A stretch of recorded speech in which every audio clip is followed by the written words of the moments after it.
Good morning? No, afternoon. Yeah, this day's flown by. And it's gonna fly by until we're launched. This is crazy.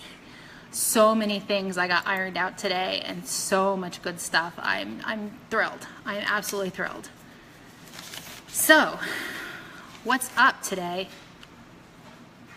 What's up, Java Mamas? Hey, Ashley. So I wanted to talk about myself today, which I don't do very often. So I thought, hey, Elizabeth. So I thought, some of you, when we started this, everybody knew who I was because they were all my friends. And now you're all coming and you still are my friends, but you really don't know who I am.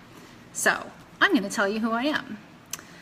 I started out as Melissa Roach. Then I got married and I was Melissa Lindenfeld. Then I got divorced and I stayed Melissa Lindenfeld. And then I got married again, which was like a true love story. Now I'm Melissa Shoup. That's just only part of it though. So I graduated in '94 from Berwick, Pennsylvania. I'm single. I'm an only child. I have no brothers or sisters. My parents are still alive. They're still together. Devout Catholics, which I am no longer. I'm a Methodist now. Quite a stir did I cause when I switched. What else? I went to college 3 times. Flunked out 3 times. Well, didn't really flunk. Yeah, I flunked out. Let's be honest. Let's be real. I mean, this is the Cliff Notes version of who Melissa is. I flunked out 3 times. I changed my major every semester. First I was special education, then I was history, then I was pre-law, then I was communications, which was fun. I like that. What else? I don't know. It was crazy. I just never knew what I wanted to be when I grew up.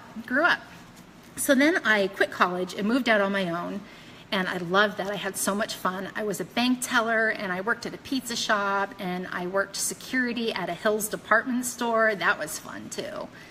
I've had a lot of jobs. And I've just always kind of went where the wind blew me. And then I met Josh, my first husband, when I was working at kind of like a fast food family restaurant, and fell in love like deep really fast. And then I got pregnant.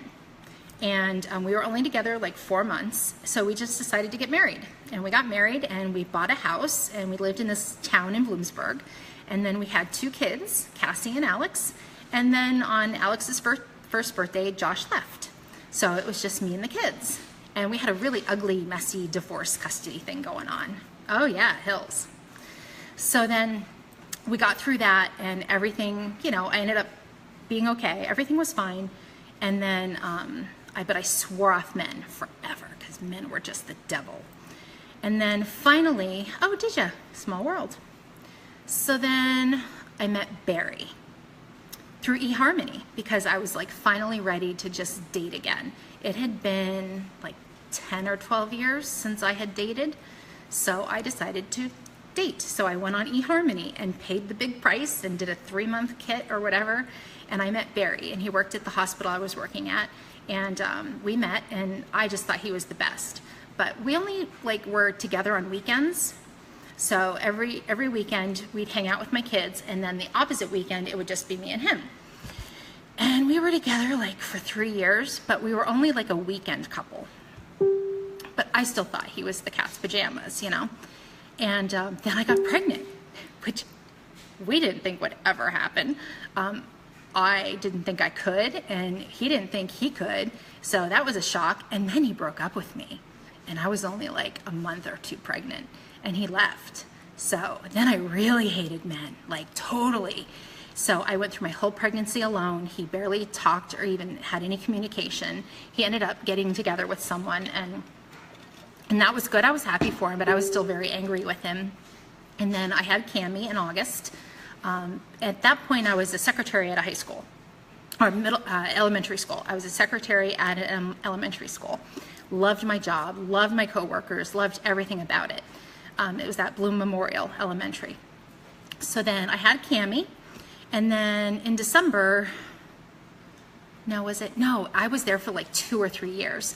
And then I went to work at at the Danville school. And in the meantime, I met Brian, we fell in love, and, you know, Cammie's really like, you know, she's always known him. And then, you know, Barry came back when Cammie was around 6 months old, and he's been a great dad. We've gone through everything. Everything's all good. He's a fabulous father. He has really stepped up. And my ex-husband and I, everything's all forgiven. And then, you know, I fell in love with Brian, and everything is just like all hunky-dory. And all the while, I'm a functional alcoholic. Fun stuff. Imagine, you know, juggling all of those crazy things. So then I left my job at Bloom, went to Danville Middle School because I had such an ego. I just thought I should get paid more. I thought I was better. I just thought everything about myself.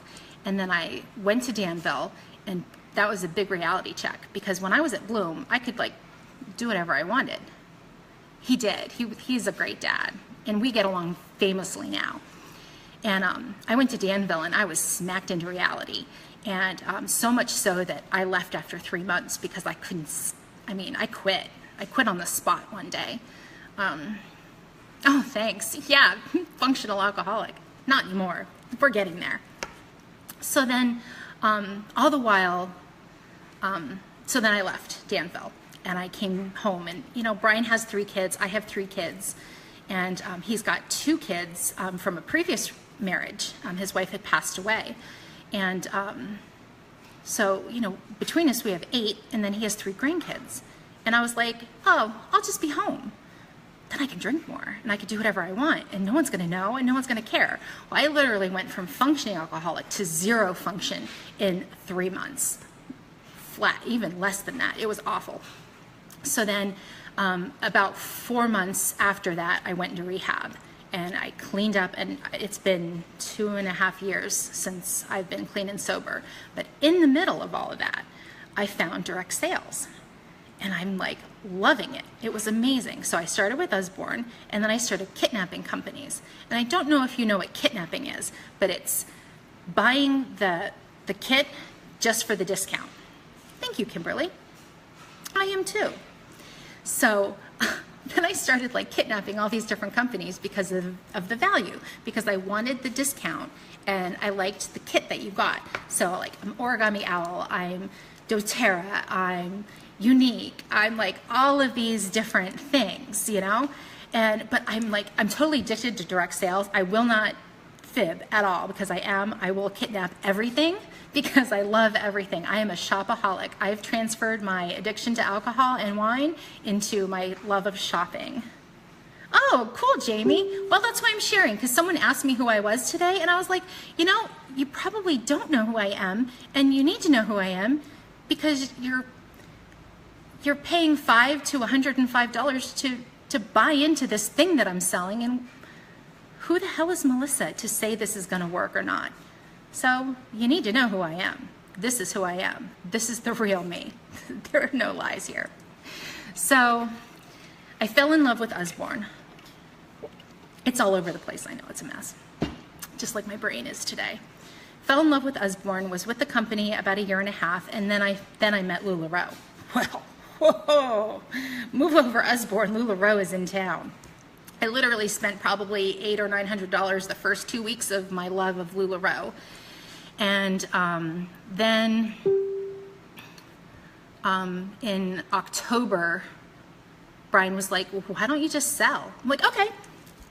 So then we signed up to onboard, but he didn't want to do it until January of 2016. So then we signed up in 2016, and we started with LuLaRoe, and we hit hard and fast. And literally, you could put your albums up and you could sell hundreds of pieces in an hour like that. But it was intense. It was crazy. Yeah, you could do it. Who is Melissa? I built a team. I built a huge team. I was a trainer really fast. I was a trainer in August of 2016. I ended up leaving Usborne very soon after.